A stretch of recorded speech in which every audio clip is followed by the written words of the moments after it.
పప్పును టమాటా పప్పును వంకాయ కారం పెట్టానని తీసుకుంటున్నాను.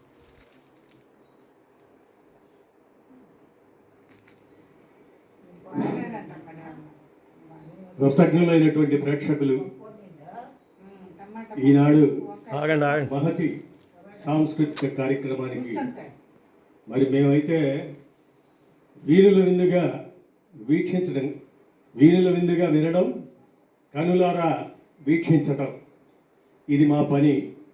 ముఖ్యంగా ఏంటంటే AP pensioners association settled Hyderabad సభ్యులుగా మేము కల్చరల్ వింగ్ అనేది ఉన్న వారి వారి అభిరుచుల మేర రామారావు గారు కశ్యపి సాంస్కృతిక కళావేదిక, అలానే ఈనాడు మహతి కల్చరల్ వింగ్ అనేటువంటి ఇవన్నీ కూడా ఇప్పుడు ఏంటంటే 100 సాంస్కృతిక సంఘాలు ఉద్భవించాలి, 1000 మంది గాయకులు ఉద్భవించి తద్వారా వారి అభిరుచుల మేర వారి వారి కళల్లో నైపుణ్యాన్ని ప్రదర్శించి మాలాంటి ప్రేక్షకుల్ని అలరించి ఆనందపరచడం అనేది ఈ సాంస్కృతిక సంస్థల లక్ష్యంగా నేను భావిస్తున్నాను.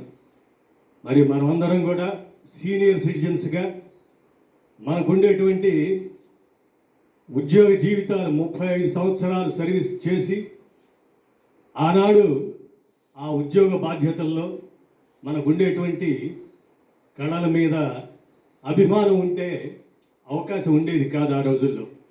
ఇలా మనం రిటైర్ అయిన తర్వాత ముఖ్యంగా ప్రధాన సంఘమైనటువంటి ఏపీ పెన్షనర్స్ అసోసియేషన్, తద్వారా కల్చరల్ వింగ్, ఆ కల్చరల్ వింగ్లోనే ఇప్పటికీ 2 సంస్థలుగా ప్రతిమ కళాకారులను కూడా ప్రోత్సహించే క్రమంలో దాదాపు నేను అనుకోవటం ఇది ప్రతి మాసం కూడా ఇలాంటి అవకాశాన్ని సద్వినియోగం చేసుకొని ఇతర మిత్రుల్ని కూడా మీరు ప్రోత్సహించి వారిలో ఉండేటువంటి ఈ సాహిత్యం సంగీతం పట్ల ముఖ్యంగా ఏంటంటే శృతితో పాటు మతి, ఈ రెండుని జోడించి చక్కగా మీరు నేర్చుకొని ప్రతి పాటని కూడా 1కి 4 సార్లు మీరు ప్రాక్టీస్ చేసి, అంటే చాలా ఇప్పుడు ఘంటసాల గారి పాటలు ఉన్నాయంటే మనం పుట్టి పెరిగినప్పటి నుంచి మనం ఘంటసాల గారి పాటలు వింటూనే ఉన్నాం. పాట అంటే ఎలా పాడాలి, ఆ పాటలో ఉండేటువంటి పదాలను ఎలా రసరమ్యంగా వారి గాత్రంలో నింపి వినేవాళ్ళని ఆనందపరచాలనేటువంటి ప్రక్రియలో ముఖ్యంగా రమాదేవి గారు, అలానే మిత్రులు రామారావు గారు, వీరంతా కూడా 30 ఏళ్ల నుంచి కృషి చేస్తూ ఈనాడు అందరికి కూడా మరి బుచ్చిరాజు గారు లాంటి వారు మరి వారి సర్వీస్లో ఎప్పుడు కూడా పాడటానికి ధైర్యం చేసి ఉన్నాడు ఆయన. అలాంటిది రిటైర్ అయిన తర్వాత మీ అందరి స్ఫూర్తి, మీ అందరి ఉత్సాహం ఆయనకి బాగా ప్రోత్సాహంగా ఇవాళ అయితే చాలా పర్ఫెక్ట్గా చక్కగా ఆయన గాత్రం అంతకుముందు పాట పాడటంలో ముక్కలుగా విడదీసేది పాడేవాడు. అలాంటిది నేడు ఇవాళ పాడగా రాగం అతిశయించినట్లుగా ఇవాళ వారి పాట చాలా చక్కగా ఉంది.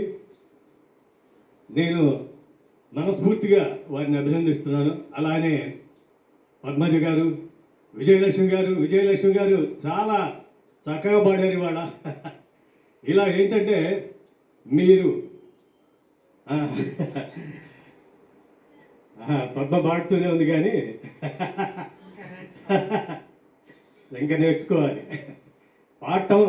పాడాలని మనసు ఉండటం కాదు, పాటని పాటలాగా శ్రావ్యంగా వినిపించే స్థితికి అందరూ ఎదగాలని గాయకులందరికీ ఈ సాంస్కృతిక సంఘం తరపున మీ అందరినీ అభినందిస్తూ, ముఖ్యంగా ప్రాక్టీస్ అదే మిమ్మల్ని పర్ఫెక్ట్గా పాడి మాలాంటి ప్రేక్షకుల్ని అలరిస్తారని నేను ఈ సందర్భంగా ఆనందంగా మీ అందరికీ నేను కృతజ్ఞతలు తెలియజేస్తున్నాను. ధన్యవాదాలు.